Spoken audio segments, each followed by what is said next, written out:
Hello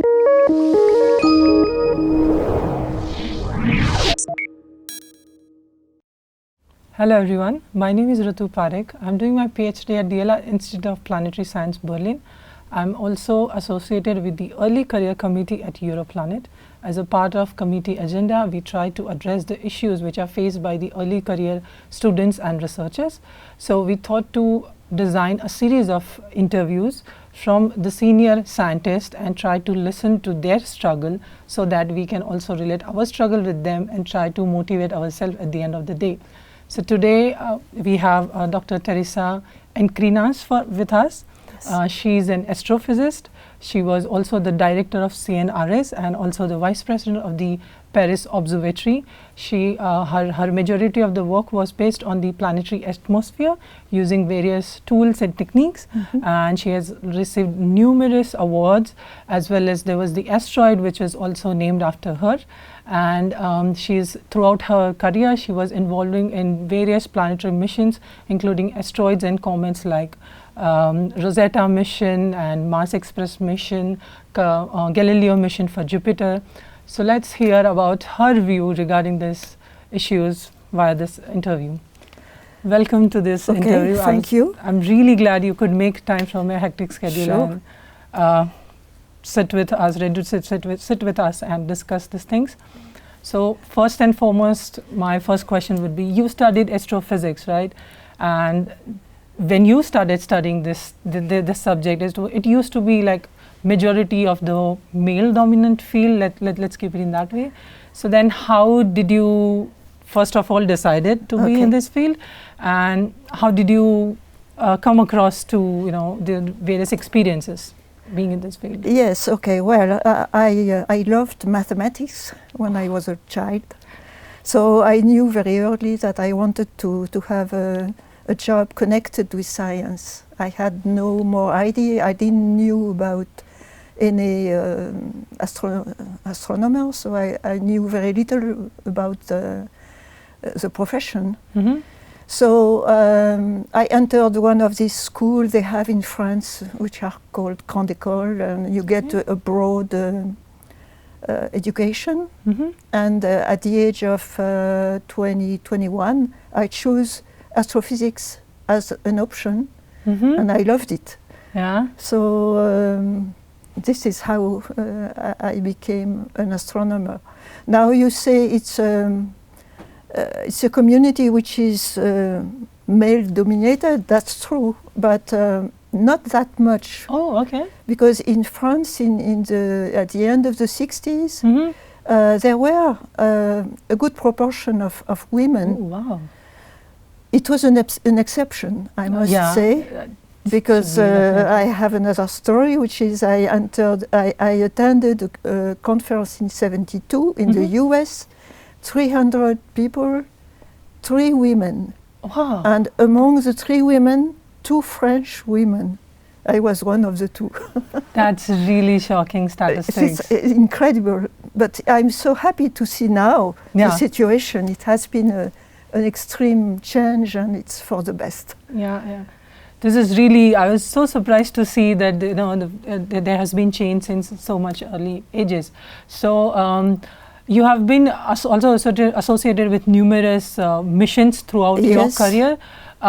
What challenges you felt in terms of all those missions? Well, my first challenge, it was not connected to space science actually. I was in the laboratory I was in Paris Observatory in a laboratory which was building instruments, and at the beginning I was working for ground-based astronomy.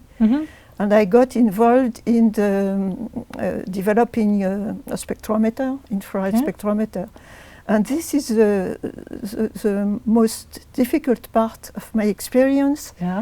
The first years, because I was 22, 23. I had 2 children very early. I got my children at 23 and 24.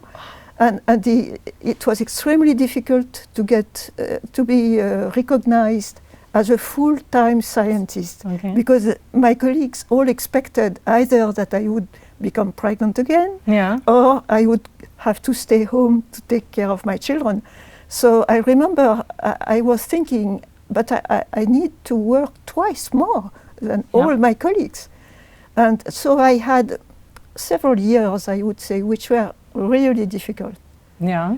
But the strange thing is that once you get a reputation, it's done. I mean, you don't have to struggle all your life. That's what I would say to my young colleagues. Yeah.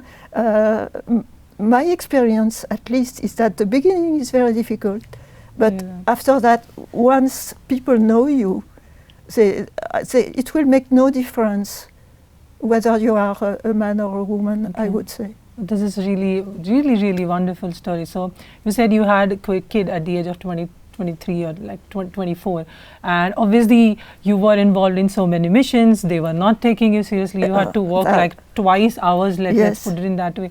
So have you ever had like, you know, a thought like, you know, this is happening too much on me and I want to leave this field? Or if you keep continuing, how did you keep your motivated high? I never thought of leaving the field. I must say I was very lucky. Yeah. Because I have a husband who is also an astronomer. Oh, wow. He doesn't work in planetology, and I think it was better for us not to be together.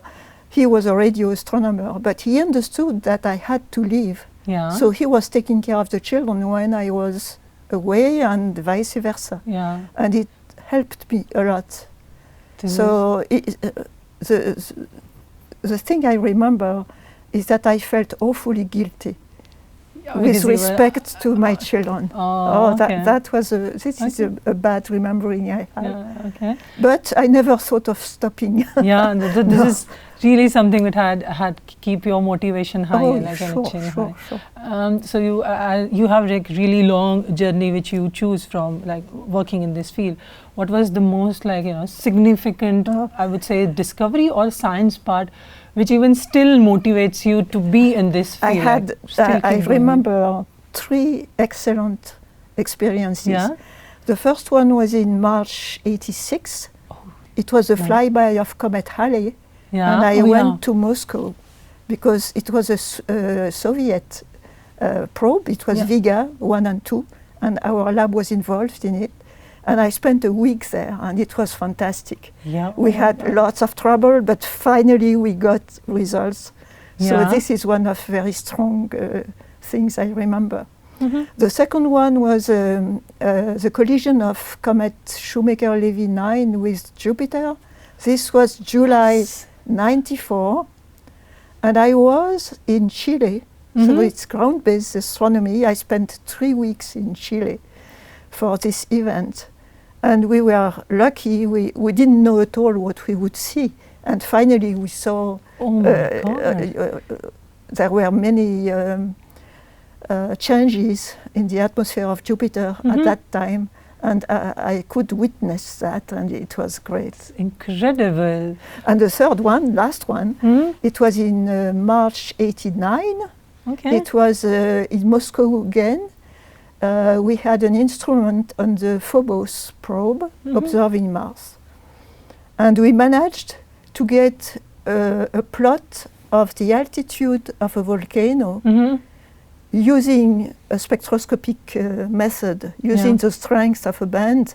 And we did that in real time. And we saw the curve of the caldera, which and it was really a shock. So these are three situations where I was really happy to be an astronomer. So these 3 situations are really like something made you, you know, realize that no, I'm on the right path. Whatever I'm doing is perfect. And I was very lucky. This is really incredible. It was I was probably not. I don't remember this many, you know, observation. But this is really something I can, because when you are telling me, I can really feel that. Yes. Those ideas and those vision, how the reaction. You're too young to remember.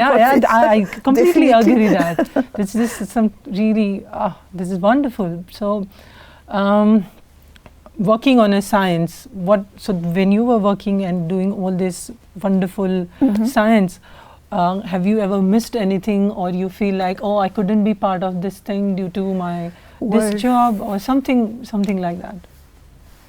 I remember once, one Sunday morning, I was with my children, I have 4 now, and I discovered that one of my colleagues had made a mistake in the interpretation of a spectrum on Mars. And I thought, it's Sunday morning, and there was a conference the day after in the US, and he was going to give his result. I thought, if I was alone, I would take a flight, go there and tell him, you're wrong. Okay. And this is, I think, maybe the only occasion where I thought, well, if I was not a mother with children, I could have gone there. But it's most of the time I didn't feel this way. Okay, I'm so happy to hear this your struggle story and the way you keep your motivation high. Hope I mean, I don't know about the others or the audience, but I'm really motivated after listening to your stories and your struggle. And I'm so happy to have you sit with us and had the talk. So thank you so much. And if you still have anything more to share or say, you are happy to. Well, maybe a message for young women: don't give up. Perfect lines, I would say. Thank you so much. So you're welcome. It was a pleasure. Thank you so much.